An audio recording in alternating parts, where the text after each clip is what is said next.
So, chances are, if you were born in the 90s, you watched a little show called Pokemon. And while Pokemon was a huge, mega success, there was another little show that tried to compete with Pokemon. And that show, of course, is Digimon. So today, I'm going to take both shows, and I'm going to break them both down and compare them to see which one is truly the greatest show ever made. So Pokemon follows the story of three kids, Ash, Brock, and Misty.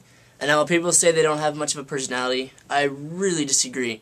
See, Misty was sisters to the gym leaders of the Cerulean City gym, and she was kind of the ugly duckling of the family. So she left to prove herself and become a really amazing water Pokemon trainer.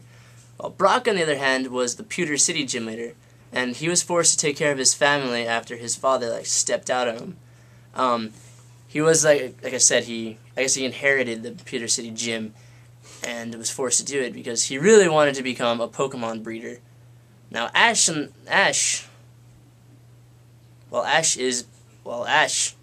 See, he's the only one that has no backstory or absolutely no personality whatsoever, like people are saying. He comes out in the first episode just introducing himself as Ash Ketchum, and, well, he wants to be the best, dang it. The best that ever was. He wants to be a Pokemon master. Since we don't really know a lot about Ash, or why he does what he does, all we do know is that he's a 10-year-old that's going out to conquer the entire world and rid it of evil monsters. Come on, he's 10. I don't know if I'm the only one that thinks that's a little bit weird, but he's a 10-year-old that's going out on his own to journey across the world. Does that seem a little bit odd to you? Does it? Maybe. Anyway, so the whole premise of the story is he's trying to become a Pokemon master, and while he's doing that, he travels the world and he collects Pokemon and he battles gym leaders. So, he also runs into a couple of other characters and a lot of other little characters that show up on maybe one or two episodes who are much deeper and has more characteristics than Ash does. So he finds a lot of more interesting people than him. Along the way, he meets up with Team Rocket, who are in every single episode except the first one, and they're actually quite interesting, I think. I kind of like Team Rocket. They don't take themselves too seriously. They're really funny, and their little motto is pretty catchy, and they change it up from time to time. So with Ash, along his way, he meets Pokemon, and he finds a lot of interesting facts about Pokemon. How nature is amazing, and how everything works together to keep the balance of the world in check. And if one element is out of order, the whole world will go out of whack and go crazy. Also, if you dig deep enough, you will find a lot of interesting facts and themes. Evolution, archaeology, how everything is made from old, ancient things. You can even consider it to be elemental, how about maybe gods, fire, ice, water, lightning, all that stuff. And rock, paper, scissors. Yeah, you learn a lot about rock, paper, scissors. Yeah. If you played the games, you might know. I don't know. There I go again. Anyway, my favorite episodes, at least the episodes I remember the most, were the one where they're on the SSN. The entire arc of the SSN was pretty awesome. I mean, and pretty tragic. There was a lot of people on that ship, and then it capsized, and I guess a lot of them died because there was only those few people left. I like the way they had to journey to the top of the ship while it was capsized. And then the entire arc was pretty great. Also, the Sabrina arc, when they went to that gym, and that was pretty freaky, I have to say. It really freaked me out when I was a kid. But those are some great episodes. Also, the Pokemon League on the first season was pretty cool. He lost, by the way. Yeah, he lost Pokemon League, which is really not something you're supposed to do in the game. You're supposed to win and beat the Elite Four. And of course, there wasn't, I don't think, much of an Elite Four on Pokemon. There might have been, but I don't remember. I know they introduced them, they introduced Bruno as a really weird way before the Pokemon League started, which is kind of cool, I guess. This is one thing I don't understand about Pokemon, or Ash in particular, is whenever he gets a super powerful Pokemon, he lets him go. He did it with Butterfree, Pidgeot, Charizard. That's all I can think of right now. He lets him go. And the thing with Charizard is just a big jerk, because not only did Ash save his life when he was a Charmander, he's like never did anything wrong, never did anything bad to him, I don't think. Maybe he said because he's not a strong trainer or something like that. I don't know what the heck that means. And then as soon as Charizard listens to him, he gives him away. I don't know. I don't know what.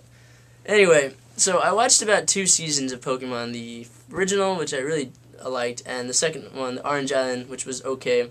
They changed a lot of the things up, like the gym leaders. They wouldn't be. It wasn't always about battling. It was about like doing challenges and stuff, which I didn't really like too much. It was like kind of stupid.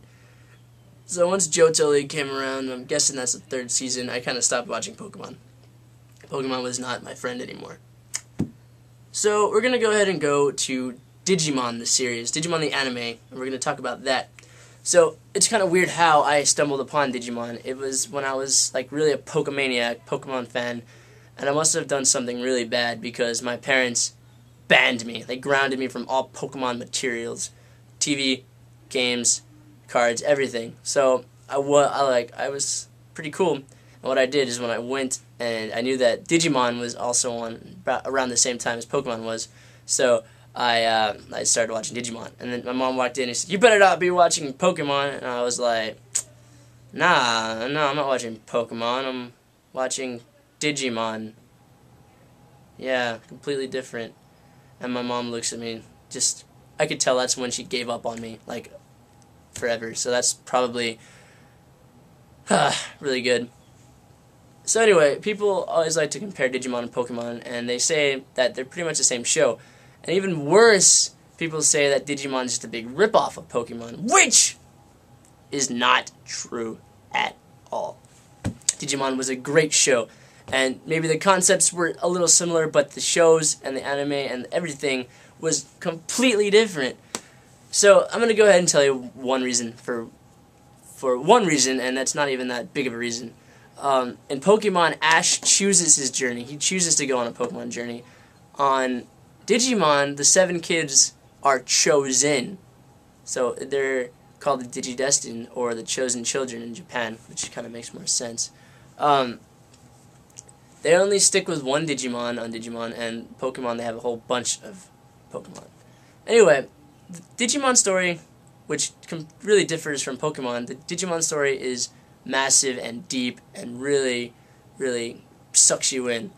While the Pokemon characters, the Pokemon people, don't really have much of a personality, the Digimon characters have a lot of personality. Each very distinct.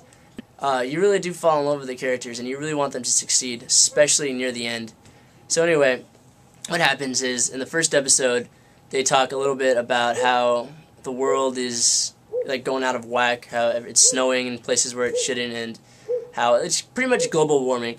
What happens is then the 7 characters are at a summer camp, and they get sucked into the digital world, and then they discover all about the digital world, and they are introduced to their Digimon. Now, what Digimon had that was really great was, like I said, a really intense storyline. And not only was it a very good story, it was action-packed from the beginning to end on every episode. Well, Pokemon was a little bit slower. Digimon was fast-paced, in-your-face action. And that was so cool.